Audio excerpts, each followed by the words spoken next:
Assalamualaikum warahmatullahi wabarakatuh. Shalom, Om Swastiastu, Namo Buddhaya.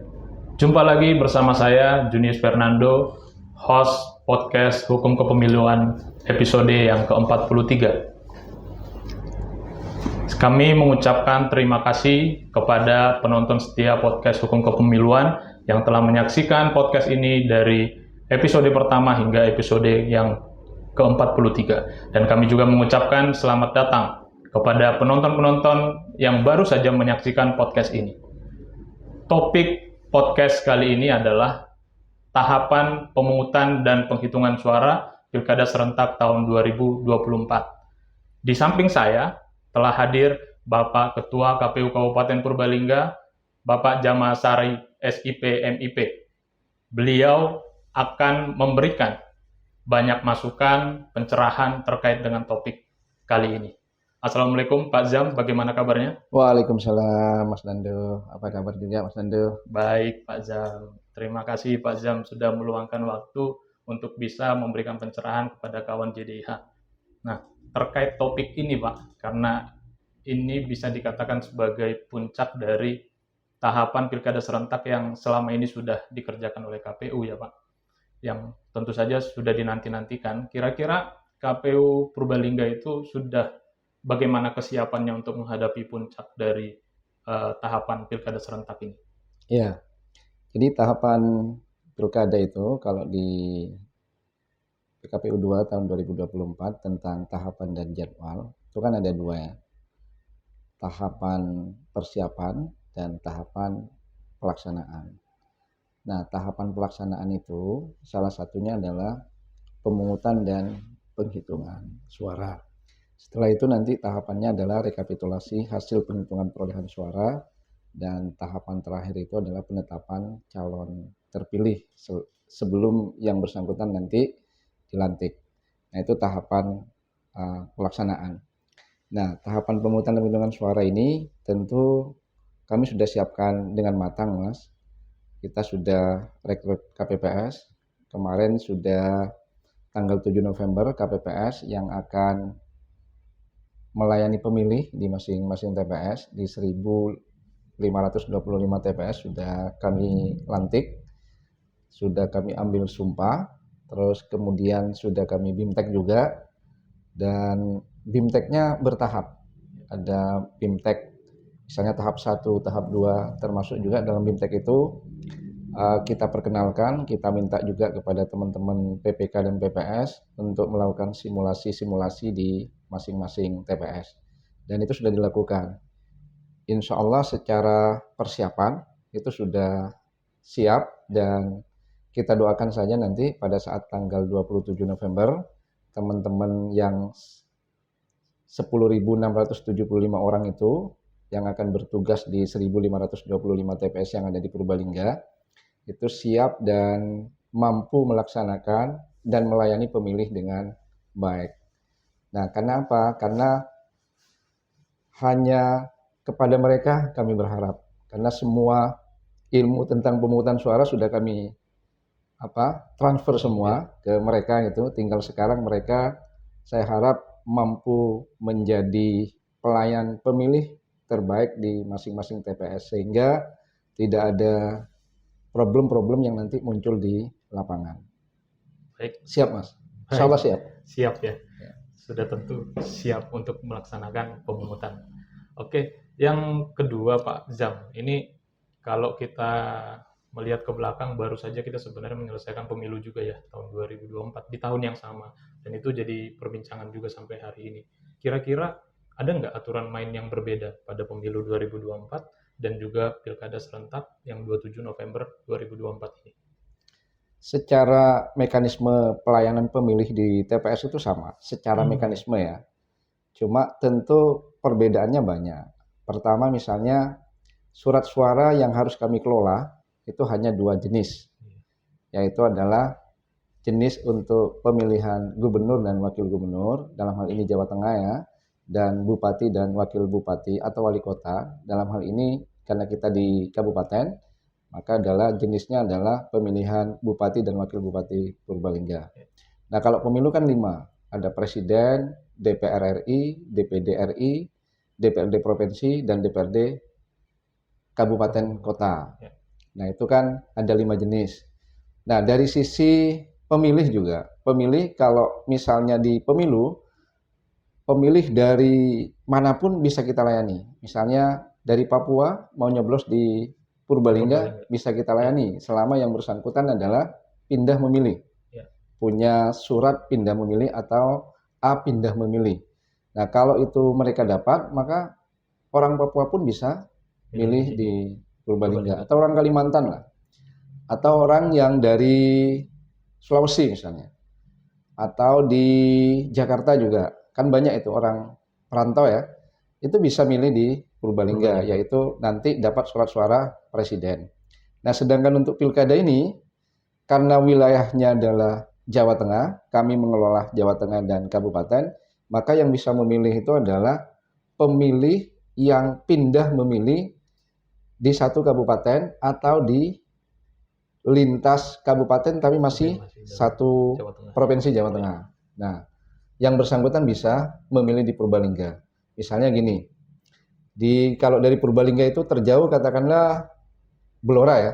Orang Blora pindah milih di Purbalingga itu masih bisa, Mas. Selama yang bersangkutan terdaftar di DPT Blora, terus kemudian pindah memilih ke Purbalingga, itu masih bisa kita layani.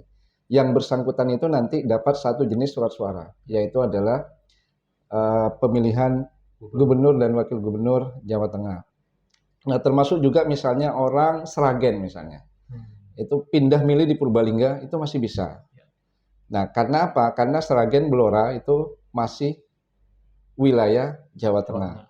Nah, lantas bagaimana kalau kemudian pindahnya di luar provinsi Jawa Tengah, misalnya Jawa Barat, pindah memilih ke Purbalingga, atau Jawa Timur, pindah memilih ke Jawa Tengah, atau DIY, pindah memilih di Jawa Tengah, atau orang Papua, ingin pindah di Purbalingga. Kalau di pemilu bisa, kalau di pilkada ini tidak bisa. Kenapa? Karena yang bersangkutan itu adalah bukan warga Jawa Tengah. Nah, selama warga Jawa Tengah dibuktikan dengan KTP, dan yang bersangkutan juga terdaftar dalam DPT di Jawa Tengah, entah di Sragen tadi, entah di Solo misalnya, entah di Kudus, atau mungkin tetangga kita di Banyumas misalnya, atau Kebumen, atau misalnya Banjarnegara, itu masih bisa. Tapi kalau sudah lintas provinsi itu sudah tidak bisa kita layani. Gitu, Mas. Oke. Nah, ini kebetulan menyinggung tentang pemilih ya, rata-rata ini ya. Ada perbedaan tentang pemilih. Kemudian mungkin kawan JDH juga penasaran sebenarnya kriteria pemilih untuk memilih di 27 November 2024 ini nanti ada apa aja kriteria pemilihnya? Ya, kalau di ketentuan kan ada 3 ya, 3 kategori pemilih. Pertama itu adalah pemilih yang terdaftar dalam DPT. Berarti pemilih itu adalah ada di TPS. Misalnya Mas Nando sekarang desanya desa apa, Mas? Desanya itu saya Kelurahan Mewek. Kelurahan Mewek. Nah, maka secara otomatis Mas Nando kalau misalnya punya dokumen kependudukan dan di atas 17 tahun atau sudah menikah, maka Mas Nando pasti didata oleh kami. Nah, Mas Nando itu namanya ada dalam daftar pemilih tetap atau kalau disingkat itu adalah DPT. Nah, itu yang pertama. Yang kedua, terdaftar dalam DPT, tapi kemudian tidak bisa menggunakan hak pilihnya di TPS tersebut atau di Mewek ya. Nah, maka karena misalnya pada tanggal 27 November Mas Nando pingin atau mungkin ada tugas di Karangmoncol misalnya, maka Mas Nando bisa pindah di Karangmoncol dengan mengurus surat pindah memilih. Nah, yang demikian itu kemudian disebut dengan DPTB atau daftar pemilih pindahan. Nah, jadi dia sudah terdaftar dalam DPT tapi kemudian pindah milih di TPS lain, maka namanya adalah daftar pemilih pindahan atau yang disingkat dengan DPTB. Terus yang terakhir itu adalah tidak terdaftar dalam DPT, juga tidak terdaftar dalam DPTB.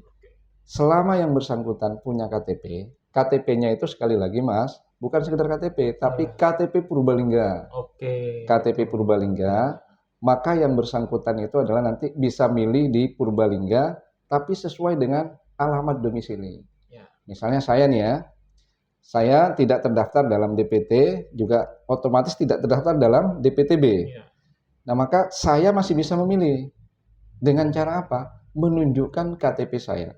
KTP saya, KTP Purbalingga. Terus, alamat domisili saya itu di Toyareka. Maka otomatis saya harus milih di Toyareka. Kalau misalnya saya milih di Gambarsari, tetangga Toyareka misalnya. Iya, nggak bisa. Nggak bisa. Jadi saya harus milih di Toyareka, di mana domisili saya terdaftar di situ atau alamat KTP saya. Itu namanya daftar pemilih tambahan atau daftar pemilih atau DPK, daftar pemilih tambahan. Jadi ada 3 kriteria itu. Nah, kalau yang pemilih kategori DPT itu bisa memilih mulai jam 7 sampai jam 13.00. Waktu setempat ya, waktu setempat. Jadi saya bisa milih nanti sempatnya jam 7 ya, saya jam 7 karena saya DPT. Jam 7 atau jam 8, 9, 10 sampai jam 1 atau jam 13.00 sebelum KPPS menutup proses pemungutan suara. Karena jam 7 itu kan dimulai, jam 1 kan ditutup nanti. Nah, terus bagaimana terkait kategori DPTB? Nah, DPTB ini kan pindah milih. Pindah milih itu disarankan itu milih 2 jam sebelum akhir dari pemungutan suara. Kalau 2 jam itu berarti kan jam 11 ya? Jam 11 karena ditutup jam 1. Nah, lantas bagaimana kalau pemilih kategori pindahan ini atau DPTB ini tidak bisa atau pingin milih di pagi hari?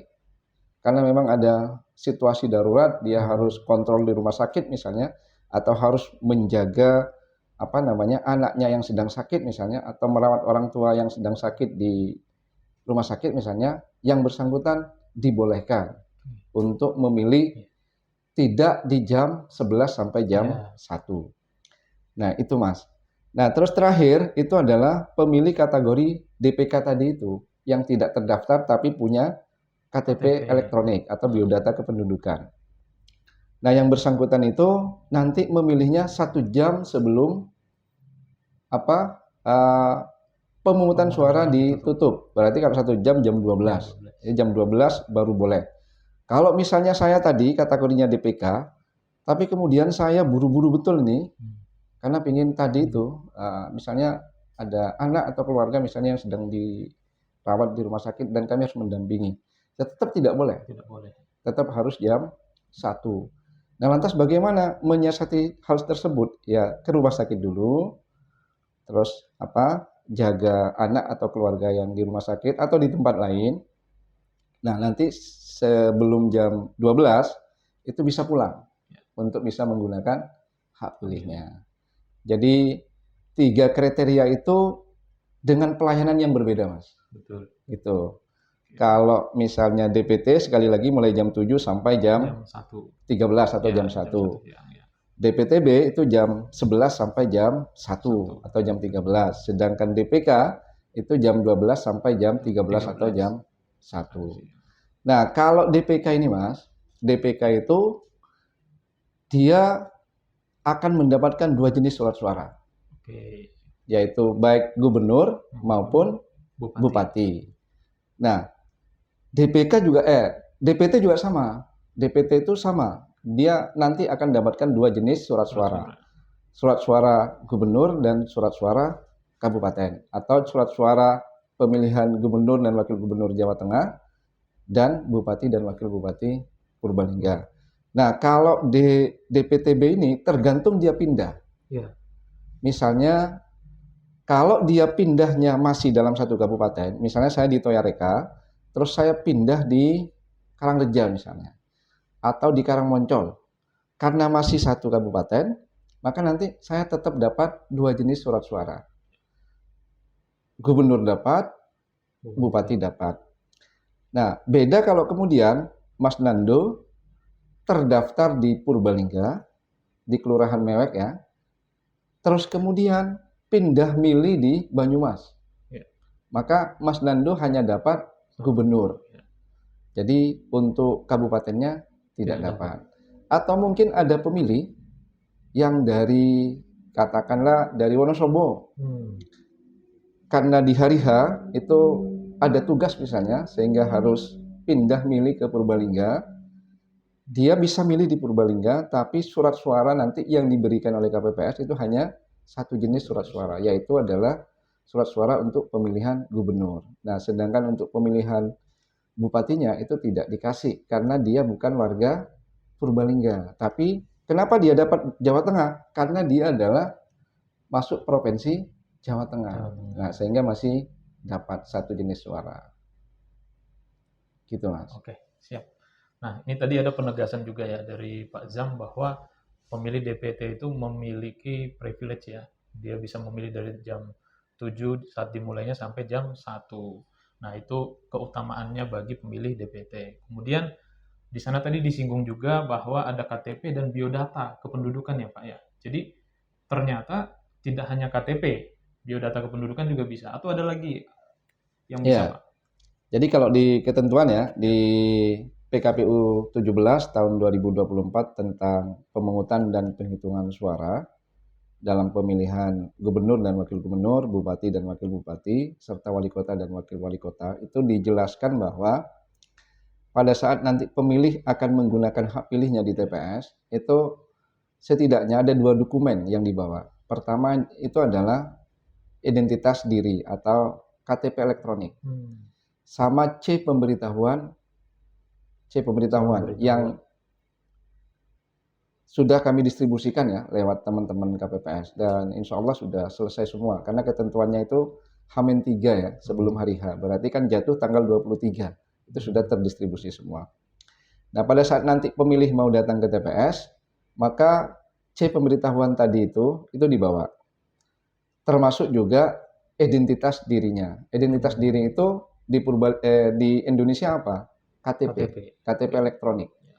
Nah, kalau misalnya KTP elektroniknya tidak ada, bagaimana? Bisa bawa fotokopiannya. Oke. Jadi kebetulan misalnya telingsut ya, di mana KTP-nya, tapi ada fotokopiannya. Ya. Pernah sempat ngurus dokumen dulu, pernah di foto gitu, atau di fotokopi, maka fotokopian itu bisa dibawa menjadi pengganti KTP elektronik itu. Nah, kalau misalnya itu tidak ada, bagaimana? Misalnya di HP ada misalnya. Di HP itu sempat foto. Jadi sempat foto itu tinggal ditunjukkan nanti ke KPPS, itu bisa. Atau mungkin fotokopian tapi difoto juga. Ada dalam HP misalnya. Itu juga bisa menjadi pengganti. Bisa ditunjukkan kepada KPPS, dan insya Allah dilayani oleh KPPS. Atau kalau tidak, Mas, bisa menggunakan identitas kependudukan digital atau IKD ya. IKD ya? Betul ya, IKD, identitas kependudukan digital, yang aplikasinya itu di Kemendagri kalau nggak salah, itu juga bisa ditunjukkan. Itu bisa. Atau kalau nggak, itu biodata kependudukan. Biodata kependudukan itu masyarakat sudah rekaman KTP, tapi belum mendapatkan KTP fisiknya. Nah, biasanya di Dinduk Capil itu atau lembaga yang menangani tentang kependudukan itu memberikan biodata kependudukan. Biodata kependudukan itu semua di dalamnya itu seperti satu lembar ya, satu lembar surat gitu. Di sana ada identitas pemilihnya, termasuk foto. Jadi beda dengan suket atau surat keterangan. Itu biodata kependudukan itu sebenarnya representasi dari tadi itu? KTP karena belum dicetak ya. Ada fisiknya atau mungkin kehabisan belangko. Maka biasanya kementerian yang mengurusi terkait itu memberikan biodata kependudukan. Jadi gitu Mas, itu bisa dibawa. Oke, ya.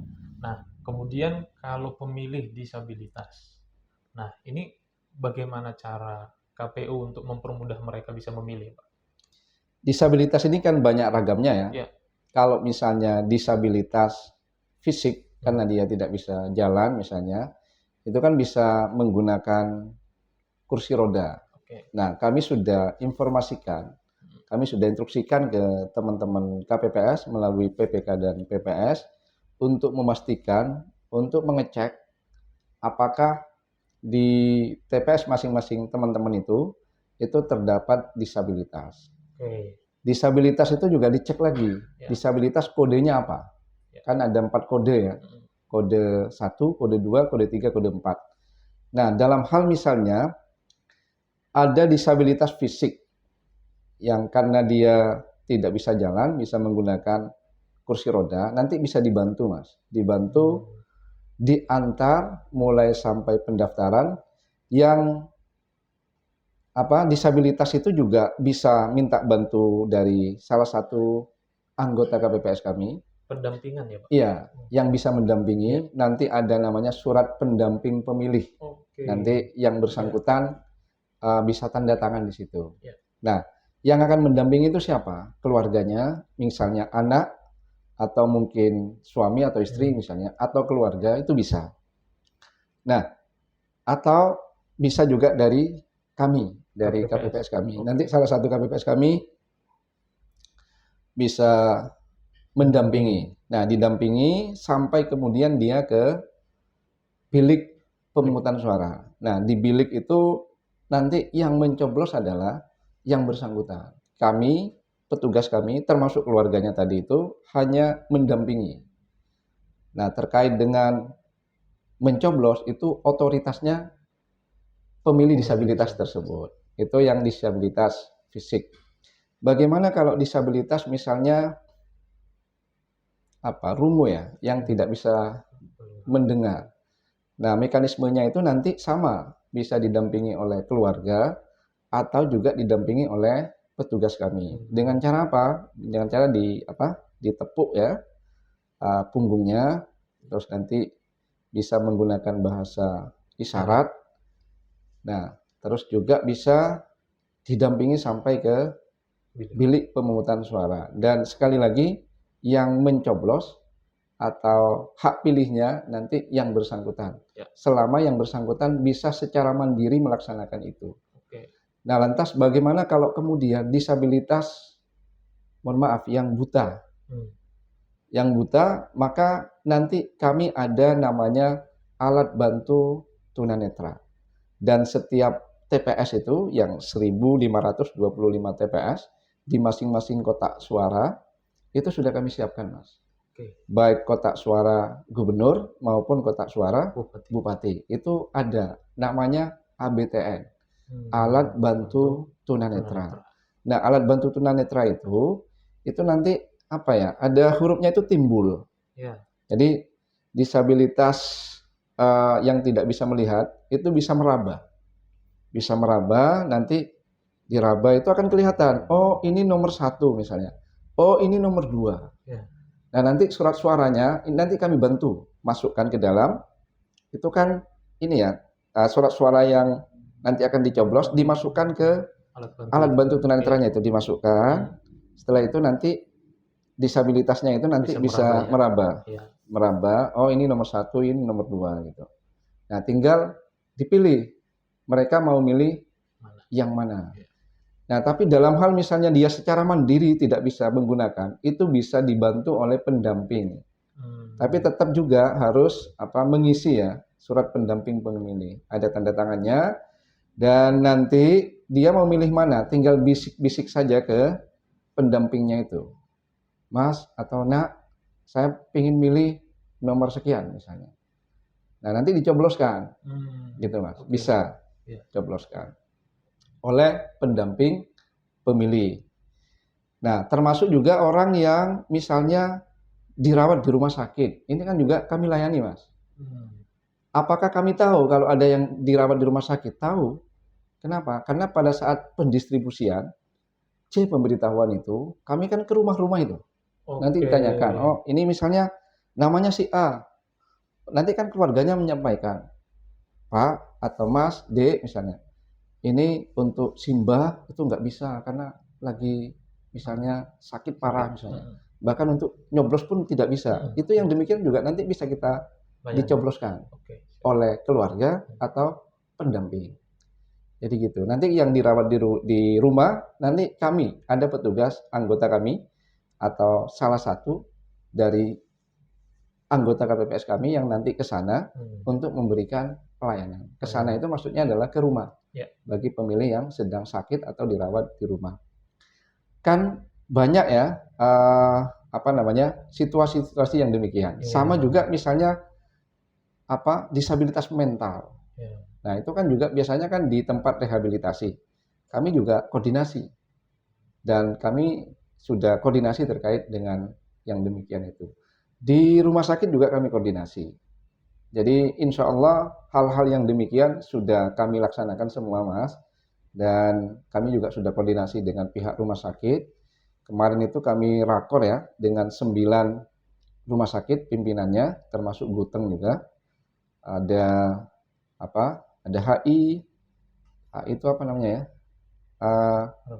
Harapan Ibu, Ya. terus ada Umuhani, terus ada selain Buteng ya, terus ada juga di Kalimanah itu ada Siaga Medika kalau nggak salah, terus ada PKU yang di Boborsari.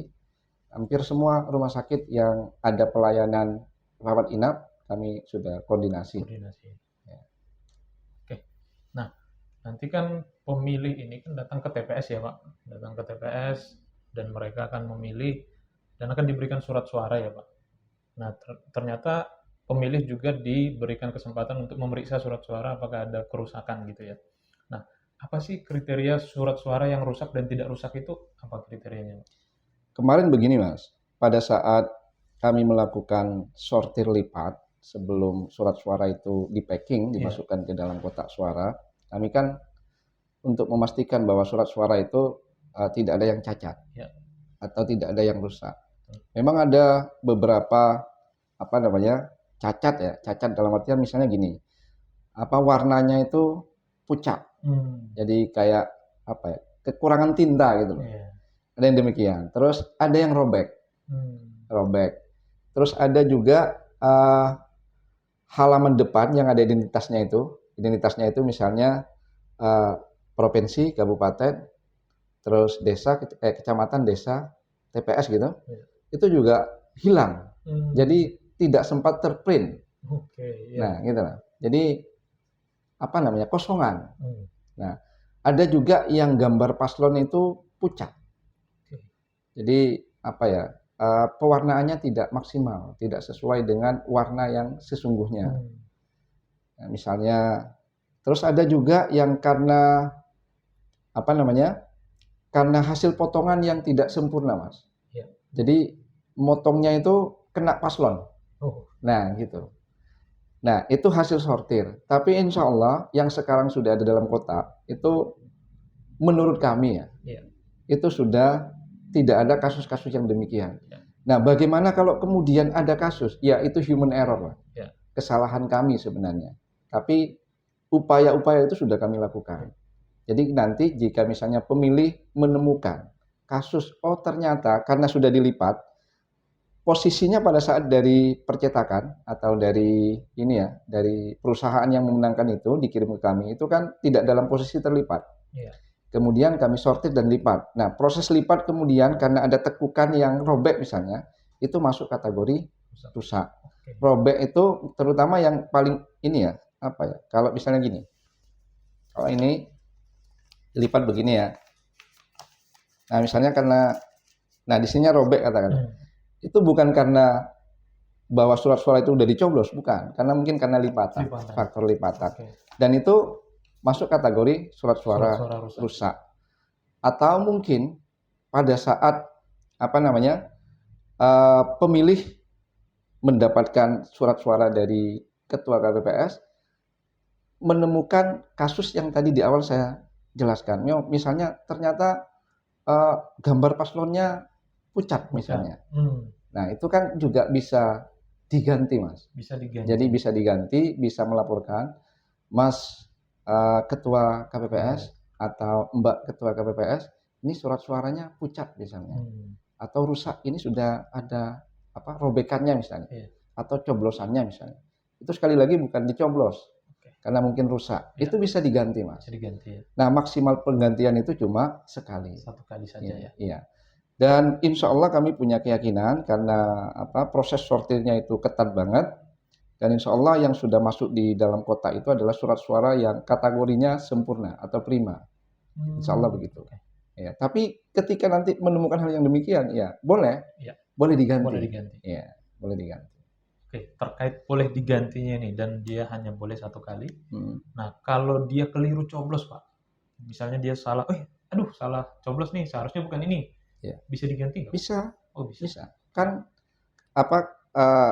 pergantian itu kan salah satunya adalah surat suaranya katakanlah rusak ya. Atau keliru coblos. Nah, kalau misalnya surat suaranya udah benar nih, tapi kemudian salah nyoblos. Baru nggak? Udah dicoblos baru nggak? Nah, itu tinggal bilang ke ini, ke mana? Ke Ketua KPPS. Oke. Nah, bahwa mohon maaf ini Pak Ketua KPPS, saya salah nyoblos misalnya. Boleh nggak saya minta ganti surat suara? Boleh. Bisa itu. Oke. Nah, terus di PKPU ternyata katanya pemilih itu tidak boleh membubuhkan tulisan ya di surat suara ya, Pak. Nah, kalau dia membubuhkan itu apa sih dampaknya nanti kalau misalnya dia membubuhkan tulisan? Kalau bahasanya itu ini ya, tanda khusus ya. Tanda khusus misalnya kasih nama atau apa itu. Itu menjadi surat suara tidak sah, Mas. Nanti kalau kemudian pada saat penghitungan, kan ketahuan kan ketika penghitungan. Betul. Di Pilkada 2020 dulu, di masa pandemi, itu kami menemukan banyak fakta yang menarik terkait surat suara tidak sah. Memang banyak. Se-Jawa Tengah itu banyak sekali. Di masing-masing kabupaten banyak sekali. Itu di masa pandemi. Nah, pada saat surat suara kami bongkar gitu, setelah selesai semua ya, bupati dan wakil bupati terpilihnya sudah dilantik, terus ada proses lelang gitu, itu kami cek yang surat suara itu kenapa tidak sah, kenapa? Ada banyak varian. Pertama, dicoblos dua-duanya. Jadi dulu itu di Pilkada 2020 di Purbalingga ada dua paslon nomor 1 dan paslon nomor 2. Nah, dua-duanya itu dicoblos. Paslon nomor 1 dicoblos, paslon nomor 2 dicoblos. Terus yang varian kedua itu tidak dicoblos. Terus yang ketiga itu ada tempelan stiker, Mas. Ya, stiker itu kayak anak mainan SD itu loh. Stiker misalnya K-pop gitu. Ada itu. Ada yang seperti itu ya. Menemukan seperti itu. Terus ada juga memang yang dicoret. Dicoret ada. Ada situasi begitu. Maka berarti pada saat pemilih datang ke TPS berarti kan dia bawa alat tulis kan, gitu. Setidaknya bolpen. Nah, itu ada yang coretan begitu ada. Ini coret. Terus ada yang dikasih kumis. Ada itu. Nah, ini fakta-fakta yang kami temukan di Pilkada 2020. Nah, kalau yang nanti kategori begitu atau dicoret begitu, ya berarti tidak sah. Kategorinya tidak sah. Kan banyak varian surat suara tidak sah ya. Yang tadi itu misalnya tidak dicoblos. Terus paslonnya dicoblos semua. Nomor 1 dicoblos, nomor 2 dicoblos. Terus kemudian dicoblos tidak menggunakan paku misalnya. Menggunakan rokok misalnya. Disulut misalnya. Itu juga kategori tidak sah. Jadi gitu. Oke, ini langsung kita singgung suara sah dan tidak sah ya. Yeah. Nah itu tadi tidak sah, Pak. Mungkin langsung aja masuk ke suara yang sah itu seperti apa, Pak? Nah, kalau surat suara sah itu kan misalnya pemilih memilih atau mencoblos misalnya di nama. Nama paslon ya. Terus gambar paslon. Terus nomor urut paslon. Nah, terus sisi tepi baik itu atas, bawah, kanan, kiri. Nah, selama itu masih presisi dengan garis tepinya itu masuk kategori surat suara sah. Tapi kalau kemudian di luar garis itu, kan setiap paslon itu kan ada Ada ini ya, garis lagi di luar ya. ini ya, kotak gitu Kotak ya. ya. Iya. Sebagai apa? Sebagai tanda bahwa apa namanya? Ini Pembatas. paslon nomor 1, Iya. terus ini paslon Iya. nomor 2. Nah, kalau di luar, dipastikan di luar dan tidak mengenai paslon lain, ya berarti tidak sah. Terus ada 2 jenis apa namanya? Coblosan atau mungkin satu kotak di masing-masing pasangan calon atau salah satu pasangan calon itu dicoblos lebih dari sekali. Misalnya gini, nomor, Ya. nomornya dicoblos, terus nama paslon dicoblos, terus gambar paslon dicoblos, berarti kan ada 3 kali coblosan, itu juga sah, selama tidak ada coblosan lain di luar itu. Di luar itu. Oke. Gitu. Ya. Tapi kalau misalnya paslon nomor 1 dicoblos, paslon nomor 2 dicoblos, berarti tidak sah. Tadi di awal sudah saya jelaskan itu. Nah, terus ada coblosan tembus, Mas. Nah, betul. misalnya gini, Ya. ini surat suara ya. Pada saat nyoblos, ini kan masih terlipat nih. Ya. Nah, pada saat dibuka begini, mungkin dilipatnya begini nih. Ya. Terus dicoblos. Berarti kan tembus nih. Ya. Nah, ketika misalnya ada 2 coblosan atau lebih dari 1 coblosan, ketika misalnya ditekuk dan itu simetris maksudnya, maka ini menjadi surat suara sah. Tegak lurus ya bahasanya. Ya, simetris ya. Jadi tembus lah. Tapi kalau misalnya ada ada surat suara yang dicoblos, terus kemudian di luar kotak tadi itu, di luar kotaknya itu, terus ada coblosan lain, tapi setelah ditekuk tidak simetris, itu menjadi surat suara tidak sah. Jadi gitu. Terkait dengan surat suara sah tidak sah. Macam-macam sebenarnya. Tapi secara umum itu, misalnya yang tadi itu, apakah coblosan harus satu misalnya, 1 coblosan saja. Terus 2 coblosan atau 3 coblosan, bisa nggak? Bisa. Selama masih dalam 1 pasangan calon atau di kotak pasangan calon. Gitu. Kalau misalnya ini pasangan calon ya, ini kan ada garis ya, garis. Nah, itu bisa dicoblos nomor, nama, nomor, nama kan di bawah ya kalau nggak salah ya, nama, gambar. Misalnya ada lebih dari 1 kali, entah 2, 3, 4 misalnya, itu masuk kategori surat suara sah selama masih dalam satu kotak itu kotak di pasangan calon itu. Gitu, Mas. Ya. Berarti kita sebenarnya kan udah masuk penghitungan suara ya, Pak. Itu mulai dihitung itu setelah rapat pemungutan suara itu selesai ya? Ya, jadi kan nanti gini ya, di awal itu kalau di PKPU 17 tahun 2024, itu kan ada tahapan persiapan dan pelaksanaan. Jadi tahapan persiapan pemungutan dan tahapan pelaksanaan pemungutan. Terus kemudian tahapan persiapan penghitungan dan tahapan pelaksanaan penghitungan. Jadi itu tahapannya. Nah, kalau di pemungutan tadi itu ya mulai jam 7, Mas. Jam 7 dimulai. Nanti setelah itu dibuka rapat, karena ini rapat harus dibuka dulu, Mas. Rapat, karena rapat harus dibuka. Dibukanya bagaimana? Ya tergantung teman-teman. Tapi kami instruksikan untuk bisa dibuat semacam seremoninya gitu. Iya, seremoninya termasuk redaksinya ya. Kurang lebihnya itu misalnya gini. Bapak Ibu yang kami hormati, berhubung pemilih sudah datang, PTPS sudah datang, saksi sudah datang, dan jam menunjukkan pukul 7.00, maka dengan mengucapkan Bismillahirrahmanirrahim, rapat pemungutan suara saya nyatakan dibuka. Nah, berarti kan sudah resmi ya dibuka. Kenapa perlu dibuka, Mas?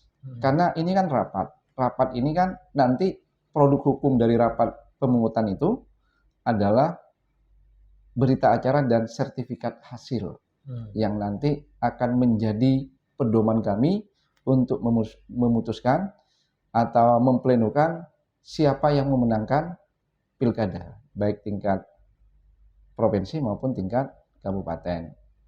Nah, itu kenapa perlu dibuka rapatnya? Kenapa namanya rapat?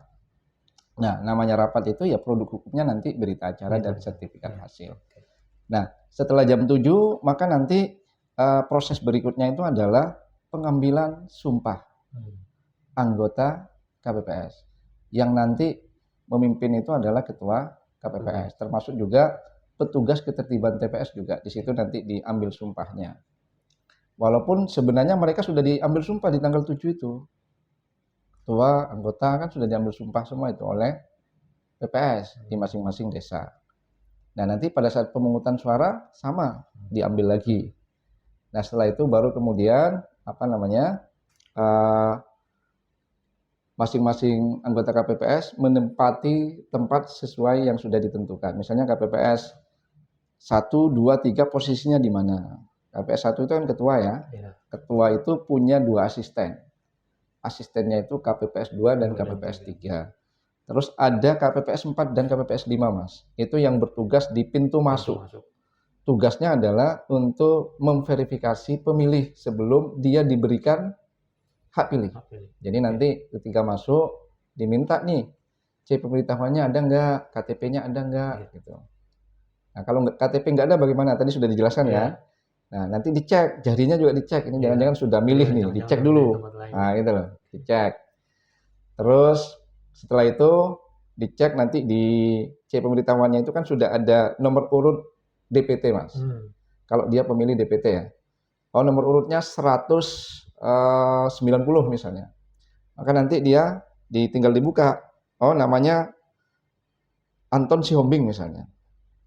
Nah, maka Mas Anton Sihombing itu di DPT-nya, di C pemberitahuannya nomor 190. Nanti dicek di DPT-nya benar nggak ini? Benar, ya. Oh, ternyata benar.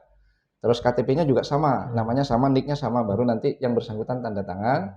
Dan setelah tanda tangan, baru yang bersangkutan nanti nunggu nanti kami di sana di TPS itu sudah ada tempat duduk ya, tempat duduk bagi pemilih. Kenapa perlu nunggu? Karena memang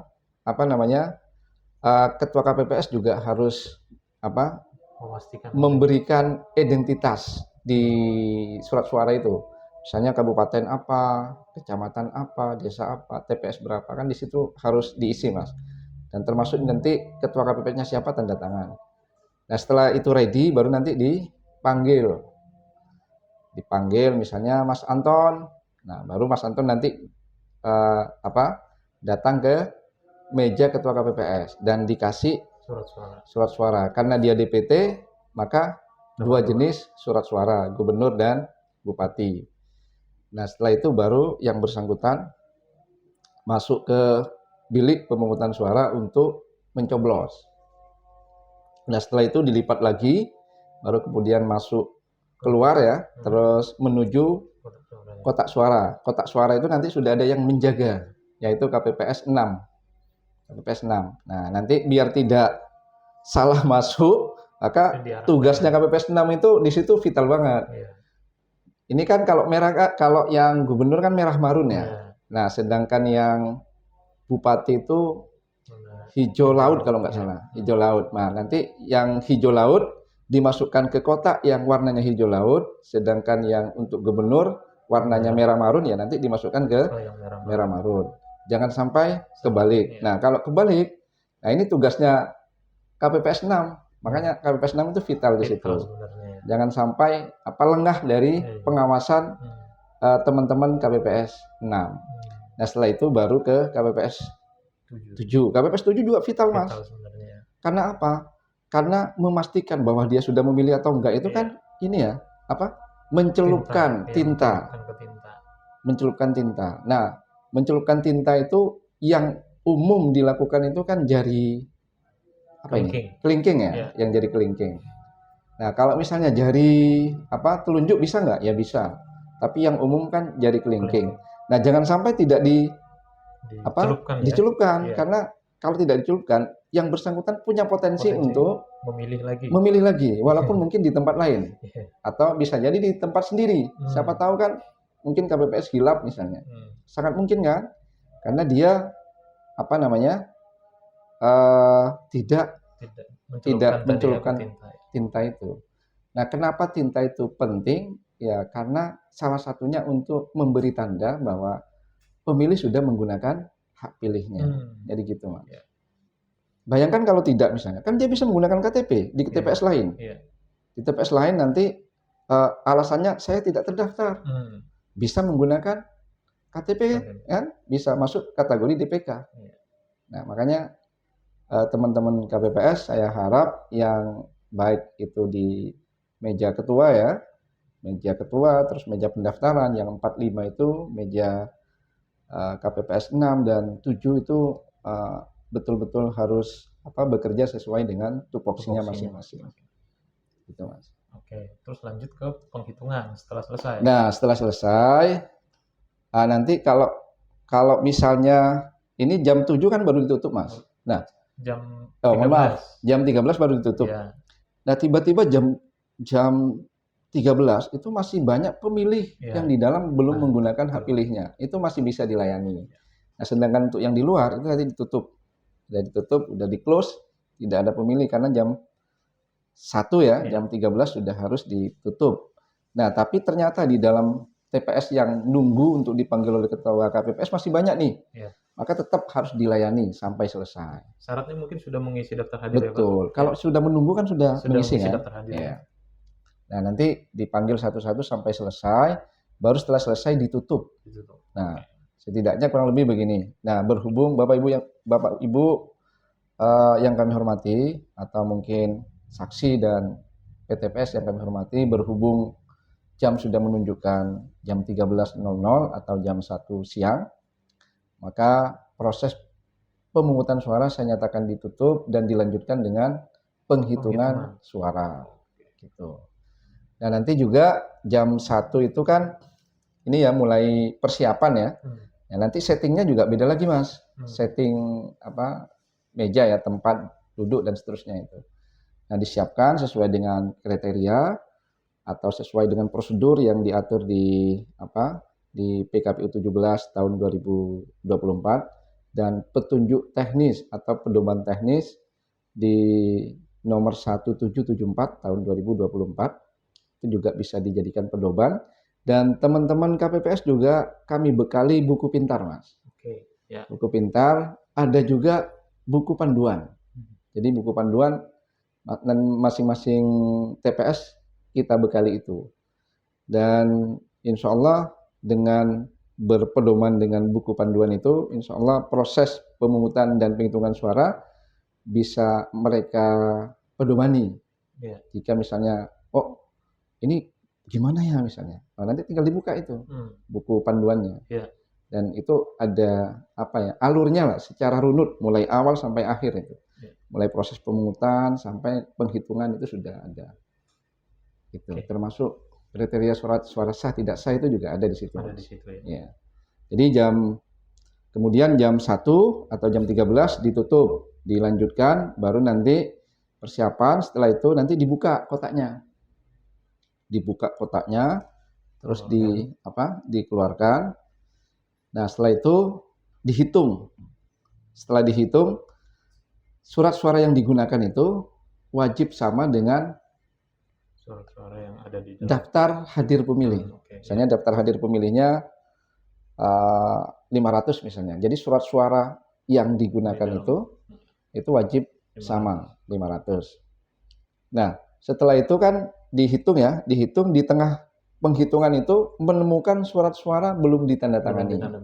Nah, bagaimana kalau belum ditandatangani? Karena di ketentuan salah satu surat suara tidak sah itu belum ditandatangani oleh ketua KPPS. Nah, saat ini ada situasi di mana pada saat menghitung itu menemukan surat suara yang belum ditandatangani. Ya tinggal ditandatangani saja. Nanti disampaikan sama saksi, sama PTPS. Saksi PTPS, ini kami menemukan surat suara belum ditandatangani. Nah, menurut ketentuan itu kan harus ditandatangani. Ya, nanti tinggal ditandatangani. Dan situasi demikian nanti bisa dimasukkan dalam C kejadian khusus. Ya, jadi misalnya surat suaranya itu saat dihitung surat suara apa? Gubernur, atau bupati. Bupati. Kalau misalnya gubernur ya nanti C kejadian khususnya di gubernur. Gubernur. Kalau misalnya bupati, C kejadian khususnya di bupati. Tinggal dicatat di situ sehingga terekam proses atau kejadian-kejadian yang ada di masing-masing TPS. Kasusnya apa misalnya. Kami juga menyampaikan juga sama teman-teman, semua apapun kejadiannya itu dicatat. Misalnya tiba-tiba mati lampu misalnya, ya dicatat saja jam berapa matinya gitu. Sehingga kan itu kan sangat mengganggu ya. Iya. Padahal di ketentuan itu yang namanya proses pemungutan dan penghitungan suara kan harus mendapatkan penerangan yang cukup. Iya. Itu. Kalau mati lampu bagaimana? Nah, itu nanti dicatat di C kejadian khusus. Nah, termasuk tadi itu yang tidak ditandatangani. Iya. Itu, Mas. Nah, berarti kan peran C kejadian khusus ini penting banget ya. Dan ternyata itu C kejadian khusus dan atau keberatan saksi ya, Betul, Pak? ya. Berarti saksi ketika keberatan pun dalam penghitungan juga harus dicatatkan di C kejadian khusus. Iya, betul. Selain itu apa lagi Pak kira-kira yang perlu dicatatkan di C kejadian khusus itu? Banyak hal. Misalnya salah nulis di formulir ya. Iya. Formulir C. Baik itu C hasil maupun C salinan. C hasil itu yang bentuknya pelanu. C salinan itu yang bentuknya A4 atau menyalin dari pelanu ke A4 yang tujuannya nanti diberikan ke saksi PTPS dan kami juga baik PPS, PPK maupun KPU. Nah, misalnya salah nulis ya nanti dibenarkan dan proses yang demikian itu harus dicatat dalam C kejadian khusus atau keberatan saksi. Misalnya ada kasus lain misalnya, di situ ada saksi yang protesnya terkait hal apa gitu. Nanti dicatat aja di situ, dicatat di C kejadian khusus. Misalnya ada saksi yang hanya kasih mandat misalnya. Walaupun ini secara regulasi tidak diatur ya. Misalnya ngasih mandat, terus kemudian dia tidak ikut. Hanya ngasih mandat, jam 7 datang, ngasih mandat, habis itu setelah itu dia pergi. Saya bilang dan saya minta sama teman-teman itu untuk dicatat aja. Dicatat bahwa saksi A misalnya datang pukul 7, terus kemudian meninggalkan tempat dan baru datang misalnya jam 5 sore misalnya. Nah, nggak apa-apa dicatat. Nah, jadi semua kejadian-kejadian itu terekam secara jelas dan rigid dalam C kejadian khusus.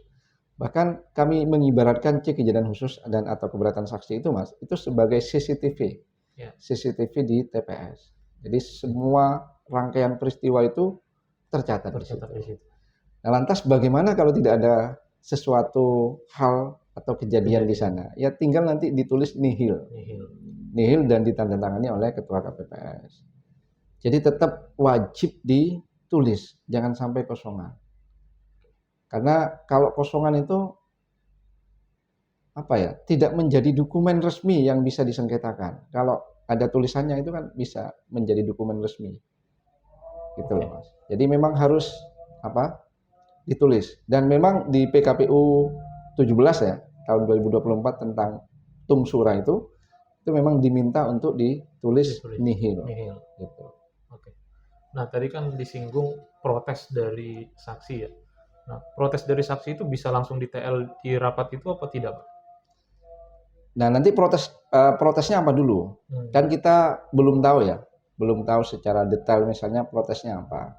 Misalnya protesnya soal misalnya salah mencatat angka misalnya. Itu juga nanti bisa dibenarkan. Nah, tapi kalau mentok bagaimana? Ini sudah protes, sudah dijelaskan, tetap misalnya tidak ada jalan keluar. Maka di situ fatwa PTPS itu penting, Mas. Nah, jadi fatwa PTPS itu bahasanya itu di PKPU wajib dilaksanakan. Jadi nanti fatwanya apa, PTPS itu ya wajib dilaksanakan oleh kami atau KPPS di TPS tersebut. Jadi gitu. Dan kejadian yang demikian itu nanti juga dicatat dalam C kejadian khusus dan atau keberatan saksi. Ada namanya formulir model C kejadian khusus dan atau keberatan saksi KWK. Nanti dicatat di situ. Dan masing-masing kotak itu kami siapkan 2 lembar. Nah, lantas bagaimana kalau kurang ya? Tinggal nanti digandakan sendiri oleh teman-teman KPPS. Kan di masing-masing TPS kita siapkan alat pengganda C hasil. hasil. Nah, itu bisa digunakan. Oke, berarti kan di sana itu PTPS bisa memberikan saran perbaikan di hari H langsung ya, dan harus ditindaklanjuti Iya, oleh KPPS ya, iya. langsung ditindaklanjuti. Dan nanti itu dicatat lagi di C kejadian khusus untuk menjelaskan jika suatu saat nanti ada pertanyaan terkait hal tersebut. Kira-kira seperti itu ya, Iya. Pak ya. Kan dalam rapat itu gini, Mas. Nanti pada saat rekapitulasi di tingkat kecamatan, itu C kejadian khusus kan juga dibacakan. Oke. Gitu. Ya, betul. Jadi tidak hanya C hasil ya, yang Iya. bentuknya plano itu, tapi C kejadian khusus juga menjadi dokumen atau formulir ya, itu yang dibacakan. Ya. Misalnya kalau misalnya TPS 1 misalnya, Desa Toyareka, pada saat rekap di ini ya, di kecamatan ya, C kejadian khusus nihil misalnya, ya tinggal dijelaskan aja nihil. Tapi kalau misalnya ada kejadian khusus dibacakan kejadiannya apa, terus solusinya apa di situ, nanti muncul di situ. Ya, dan sudah diselesaikan misalnya. Gitu. Oke. Ya, iya kayak CCTV kan, kayak CCTV ya. Makanya teman-teman sekalian, terutama teman-teman KPPS, kami harap apapun yang terjadi di TPS itu dicatat secara detail, secara rigid, termasuk penyelesaian masalah tersebut. Ditulis dan nanti ditandatangani oleh ketua KPPS. Oke, anggaplah penghitungan sudah selesai, semuanya sudah selesai, kemudian sudah dimasukkan ke dalam kotak lagi ya berarti ya Pak. Teknisnya nanti setelah itu diapain nih surat suara dan kotak suara ini? Setelah dihitung semua Mas, kan ada proses namanya tanda tangan. Ya, jadi tanda tangan itu nanti ketua KPPS dan anggota KPPS wajib tanda tangan di situ. Siap. Kalau misalnya salah satu tidak tanda tangan, itu nanti juga dicatat juga di dalam C kejadian khusus. Alasannya apa? Misalnya. Nah, terus yang berikutnya itu adalah tanda tangan dari saksi. Nah, kalau saksi tidak mau tanda tangan juga nanti dicatat juga di C kejadian khusus atau keberatan saksi. Jangan sampai situasi demikian luput dari catatan. Nah, jadi harus dicatat dalam C kejadian khusus. Nah, dia tidak tanda tangan karena apa misalnya? Nah, kalau misalnya tidak tanda tangan sudah dicatat aja dan itu tidak mengurangi keabsahan dari proses pemungutan dan penghitungan suara yang di TPS tersebut.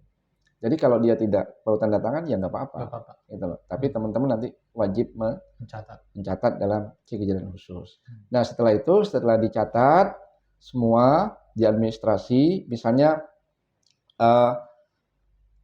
daftar pemilih tetap berapa, laki-laki berapa, perempuan berapa, terus pengguna hak pilih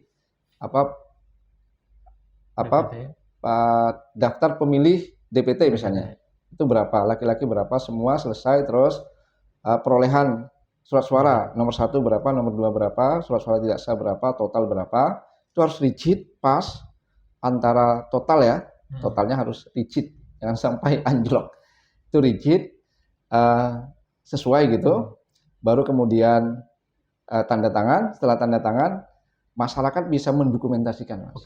Ya, wartawan bisa mendokumentasikan, bisa foto, bisa video, silahkan saja. Baru proses berikutnya itu adalah kami menyalin di C hasil salinan namanya. C hasil salinan, kalau misalnya gubernur C hasil salinan, C hasil salinan KWK gubernur, C hasil salinan KWK bupati. Nah, itu disalin, nanti teman-teman setelah itu menggandakan. Nah, menggandakan itu dengan cara apa? Dengan menggunakan teknologi, misalnya kayak printer gitu loh Mas. Nah, nanti di print. Nah, setelah di print, sudah katakanlah butuh berapa sih nanti yang diserahkan. Misalnya gini, di Purbalingga ini kan 2 paslon ya. Untuk gubernur juga 2 paslon. Berarti nanti pas saksi paslon nomor 1, saksi paslon nomor 2, berarti 2 orang. Saksi paslon untuk gubernur nomor 1, saksi paslon untuk gubernur nomor 2, berarti kan udah 4 orang. Terus pengawas TPS, berarti berapa itu? Udah 5. Kami juga ada relawan pemantau pemilihan, walaupun tidak semua TPS nanti juga masuk. berarti berapa itu? Berarti 5. 6. 6 ya? Iya, 6. Terus nanti diumumkan di lokasi TPS. Berarti 1, 7. Diumumkan di wilayah desa atau kelurahan. Berarti 8. Diserahkan ke PPK. 9. Tapi dalam kotak ya? Ya. Dalam kotak. Berarti berapa? 9. 9. Diserahkan ke KPU Kabupaten. 10. 10. Ya berarti digandakan 10. Gitu Mas. Oke. Digandakan 10 dan karena ini pakai apa kayak fotokopi gitu, yang print yang ada fotokopiannya kan berarti lebih cepat. Nah nanti baru tanda tangannya basah, gitu. Jadi itu sebelum ditandatangani ya oleh KPPS maupun saksi, baru nanti setelah itu ditandatangani. Nah dan serahkan ke saksi. Nah serahkan ke saksi itu juga sama PTPS juga ada ininya, ada apa namanya? Ada serah terima, apa namanya itu? Formulir tanda terima. Jadi tanda terima. Ini sudah kita siapkan itu, masing-masing TPS sudah kita siapkan. Itu Mas. Nah, setelah itu baru nanti difoto lewat Sirekap. Nah, jadi ada proses juga nanti. Ini belum selesai, Mas. Masih ada Sirekap. Jadi di fotonya itu bukan di C hasil salinan, tapi yang plano ya, di foto. Fotonya itu tidak dalam posisi misalnya diletakkan di meja, tapi ditempel. Posisinya nempel ke apa? Ke tembok atau meja gitu. Kok meja? Apa? Papan lah ya. Papan atau dinding ya. Iya, itu nanti difoto, itu sudah ada caranya dan teman-teman KPPS sudah kita bekali juga. Difoto lewat Sirekap, nanti dikirim. Dan nanti apa namanya data itu akan muncul di Sirekap web di masing-masing kecamatan. Nah, jadi ada petugas kami di masing-masing kecamatan yang pengguna Sirekap web. Nah, termasuk juga nanti di kabupaten. Nah, Sirekap itu nanti yang menjadi alat bantu kami pada saat melakukan rekapitulasi di tingkat kecamatan dan tingkat kabupaten, termasuk di tingkat provinsi. Jadi gitu Mas. Nah setelah itu udah prosesnya selesai ya masuk kotak semua, nanti tutup prosesnya udah selesai ya dengan mengucapkan Bismillahirrahmanirrahim, maka proses pemungutan dan penghitungan suara saya nyatakan ditutup. Nah udah tutup, nanti kotaknya dibawa ke PPK lewat PPS. Jadi PPS mengantar ke KPPS mengantar ke PPS, nanti PPS mengantar ke PPK untuk dilakukan rekapitulasi di tingkat PPK gitu Mas. Terkait waktunya Pak, misalnya tadi PPS ke PPK itu harus berapa hari waktunya gitu misalnya? Di hari itu juga. Dari itu juga setelah selesai ya itu harus diantar ke PPS. Nah itu juga ada surat pengantarnya Mas. Ada surat pengantarnya, bahkan ada berita acara serah terima dari KPPS ke PPS. Ada surat pengantarnya juga. Nah surat pengantar itu nanti isinya dokumen-dokumen semua itu di dalam kotak. Misalnya dokumen untuk gubernur isinya apa di dalam kotak itu terekam tertulis semua dalam pengantar, surat pengantar. Nah setelah itu PPS itu wajib mengirimkan ke PPK di saat itu juga sebisa mungkin. Tapi dalam hal misalnya situasinya tidak memungkinkan karena medannya sulit, terus hujan misalnya kan, apalagi kalau di daerah yang kepulauan misalnya kan, nah itu masih ada batas waktu 3 hari maksimal dari proses hari H itu ya, di tanggal 27 itu ada proses 3 hari untuk menyerahkan ke PPK. Nah, insya Allah kalau di Purbalingga mudah-mudahan di hari itu juga sudah terkirim semua ke PPK. Karena kan medannya tidak begitu sulit ya. Mungkin kami yang sulit itu kan di beberapa tempat ya. Ada, jangan dianggap tidak ada. Ada. Misalnya di daerah Karangmoncol itu Sirawu. Itu kan medannya agak sulit, apalagi kalau musim hujan. Terus di Karangjambu juga ada. Ada di Jingkang. Itu medannya luar biasa Mas, karena kami pernah ke sana ya, dan belum jalannya itu masih masih batu-batu gitu, belum beraspal ya. Beraspal. Terus ada juga Danasari yang perbatasan dengan Pemalang, dan jalan juga perbatasan dengan Sirauh yang Karangmoncol. Itu juga sebenarnya kalau jalannya bagus, tapi aksesnya yang jauh. Nah, terus misalnya juga di Rembang juga ada di beberapa tempat ya, misalnya di Gunung Ulet itu juga beberapa titik-titik yang yang potensi longsor, dan mudah-mudahan pada saat hari H itu tidak terjadi demikian. Gitu, Mas. Oke, terkait dengan C salinan itu tadi kan sudah dijelaskan kepada siapa saja yang diberikan ya Pak. Apakah orang di luar itu bisa menerima C salinan? Orang luar itu maksudnya siapa? Di luar yang tadi ditujukan, misalnya seperti PTPS, saksi, kemudian ke PPS, PPK itu kan? Ya, yang punya hak untuk menerima kan itu ya. Jadi saksi, tapi saksi ini kan bisa jadi, maksudnya gini, saksi itu satu saksi bisa jadi saksi untuk dua pemilihan. Ya, Okay. selama partai pengusulnya itu adalah partai pengusul itu di gubernur mencalonkan si A, di bupati mencalonkan si A juga, itu juga bisa. Nah, terus yang tanda tangan itu sekarang sudah terbit ya, namanya keputusan KPU nomor 1774 tahun 2024 tentang pedoman teknis pemungutan dan penghitungan suara. Itu disebutkan bahwa yang saksi itu harus bermandat. Bermandat itu boleh dari pasangan calon, boleh juga dari tim kampanye. Tim kampanye kalau untuk gubernur itu tim kampanye tingkat gubernur sama tim kampanye tingkat provinsi dan tim kampanye tingkat kabupaten. Nah, kalau untuk bupati, tim kampanye tingkat kabupaten atau tim kampanye tingkat kecamatan itu boleh diatur di situ. Nah, tinggal partai politik mau menggunakan yang mana, apakah paslon gitu atau tim kampanye. Tapi kalau paslon bayangkan harus tanda tangan sekian, Mas.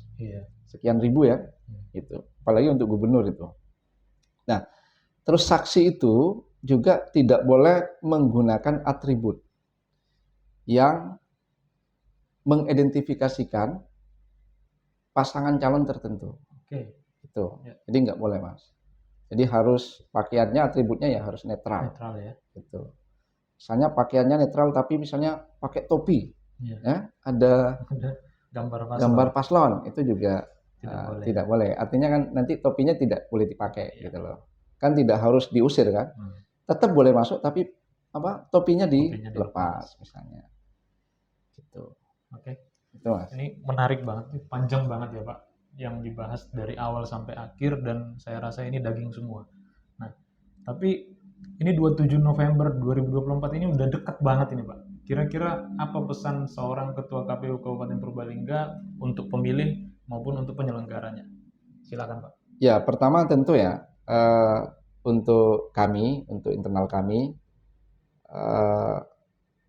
soliditas, terus kekompakan, terus netralitas tetap harus dijaga dan dijunjung tinggi. Karena marwah KPU kan netralitas, Mas. Kalau KPU sudah tidak netral kan, trust bagi masyarakat terhadap KPU atau terhadap penyelenggara itu jadi luntur. Sebaik apapun proses yang sudah kita jalani, sehebat apapun yang sudah kita lakukan, semulus apapun proses-proses tahapan yang sudah kita lakukan, kalau misalnya penyelenggaranya, baik itu KPU, kabupaten ya, terus PPK, Badan Ad Hoc, PPS, KPPS, sudah tidak netral. Karena ini akan menimbulkan trust, untrust maksudnya, menimbulkan ketidakpercayaan di masyarakat terhadap penyelenggara. Dan efeknya nanti juga pada sinisme masyarakat terhadap tidak hanya penyelenggara, termasuk calon terpilih. Gitu. Maka harapan kami itu, jadi jaga kekompakan, jaga soliditas, dan jaga netralitas. Nah, sedangkan bagi teman-teman KPPS, saya berharap teman-teman KPPS tetap dalam posisi siap untuk memberikan pelayanan terbaik di masing-masing TPS-nya dan ikuti tata cara dan mekanisme yang sudah diatur dalam PKPU, termasuk juga pedoman teknis 1774, termasuk juga ada buku panduan, Mas. Iya. Dan insya Allah kalau itu diikuti, diteladani, insya Allah proses pelayanan pemilih di TPS akan berjalan sukses dan lancar. Dan jika nanti ada kendala-kendala atau mungkin hal-hal yang tidak bisa dieksekusi, teman-teman KPPS bisa bertanya atau menyampaikan kepada teman-teman PPS.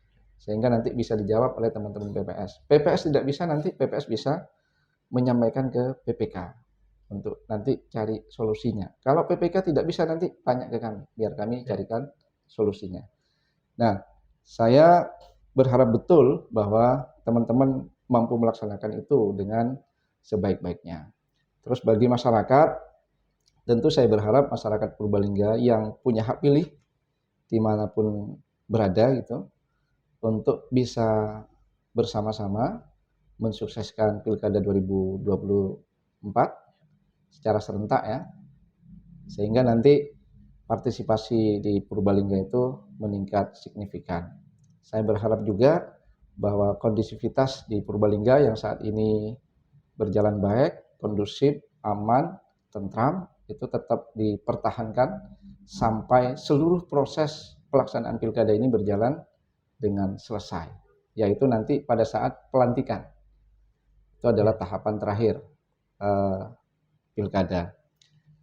Jadi semoga kita semua, baik penyelenggara, pemilih, paslon, termasuk tim pendukung, termasuk partai politik pengusul, dalam keadaan sehat, walafiat, sehingga nanti pada saat tanggal 27, tinggal berapa hari lagi ini, bisa mengekspresikan pilihannya di TPS dengan baik.